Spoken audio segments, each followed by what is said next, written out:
दोस्तों मेरा नाम है प्रियंक और आप देख रहे हैं बीइंग साइंटिस्ट चैनल में आपका स्वागत है। 2021 का Nobel prize in chemistry announce किया जा चुका है जो कि दो साइंटिस्ट को दिया गया है। So one of them is doctor Benjamin List जो कि मैक्स प्लैंक इंस्टीट्यूट से आते हैं and another one is doctor David C MacMillan जो कि प्रिंसटन यूनिवर्सिटी से आते हैं और प्रिंसटन यूनिवर्सिटी से जो है पिछला फिजिक्स का अवार्ड भी दिया गया था। तो दिस टाइम दो प्रिंसटन यूनिवर्सिटी से अवार्ड इस बार मिले हैं। अब इन्होंने जो काम किया था वो ये कि एक तरह से इनको दिया गया है for the development of asymmetric ऑर्गेनोकैटालिसिस।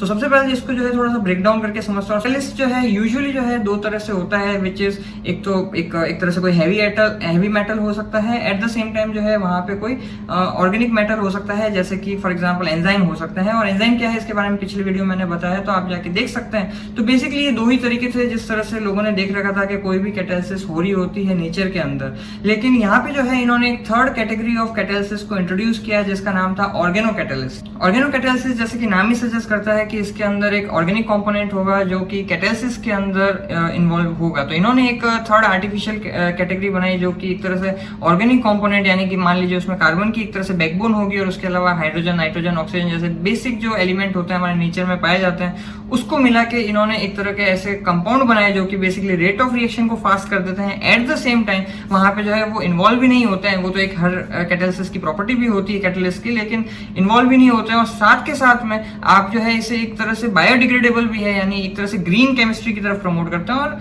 इसी को देखते हुए बहुत सारी अलग अलग इंडस्ट्रीज के अंदर इसका यूज होने लगा। बहुत सारे सोलर इंडस्ट्री कह लीजिए, भले ही हमारे फार्मास्यूटिकल इंडस्ट्री कह लीजिए, वहां पे यूज होने लगा। इसके अलावा यहाँ पे एक और वर्ड है जिसका नाम है असिमेट्रिक कैटालिसिस। तो असिमेट्रिक से क्या मतलब है कि जब हम कोई भी अगर हम कंपाउंड बना रहे हैं तो वहां पे हमें एक ही अगर प्रेफरेबल कंपाउंड चाहिए। खासतौर से फार्मास्यूटिकल इंडस्ट्री के अंदर रिक्वायरमेंट होती है कि किसी का मान लीजिए डी फॉर्म या सिर्फ एल फॉर्म ही उनको चाहिए होता है, तो केवल एक ही फॉर्म फेवरेबल हो और बाकी का जो फॉर्म है वो फेवरेबल ना हो।